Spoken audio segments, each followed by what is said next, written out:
hero is Quinn, and I'm standing by John Lynch's ghost bike, which I created to memorialize John, who was killed here about a year ago on July 20th while he was riding with two of his friends trying to make his way across this very dangerous spot on Washington Avenue.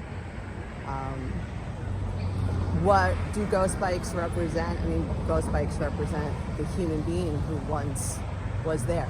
You know, they don't even represent like a cyclist ethos as much as they represent here was once a human being, kind of like any roadside memorial. They are white. That is a kind of a consistent rule of ghost bikes. They may or may not be decorated. They may or may not have pictures. They may or may not have names. That really all depends on who created them, just like any roadside memorial is. There are similar types of memorials that you might see and not know what they are. I'm thinking of pedestrian memorials, which are shoes, which are painted white, sometimes harder to see. But if you see some shoes in a location that are affixed and painted white and maybe have a name and some flowers, it's a really good chance a human being lost their life in that spot. Ghost bikes are also, they generally speaking, we place them as close as possible to where the person was actually killed, to call attention to that location, you know, for better or worse. What was it about this spot that brought this on and caused us to lose such an important person? So I worked for SUNY Ulster for about 7 years as a traffic safety educator. So I had a grant through the Governor's Traffic Safety Committee, and I was really proud of my work. So I didn't just do bike work, I did, you know, traffic safety work in general.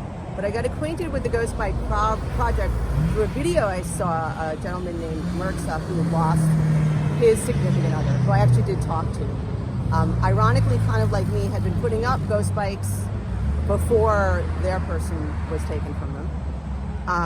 And I was so moved by that video that, and so moved, of course, by losing cyclists the way we were, people who I saw on the road, people who were not abstract to me. You know, these were human beings who were disappearing in front of me.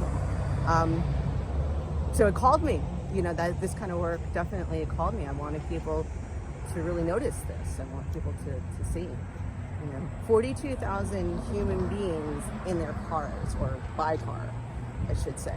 Their lives are lost. And a significant number growing, actually the only growing number in that number are the people outside their cars, people who actually have opted not to drive.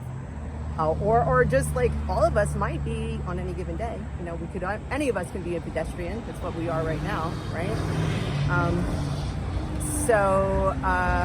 You don't actually have to physically be in your car or a car to be at risk. And I think that's another thing people really need to take away.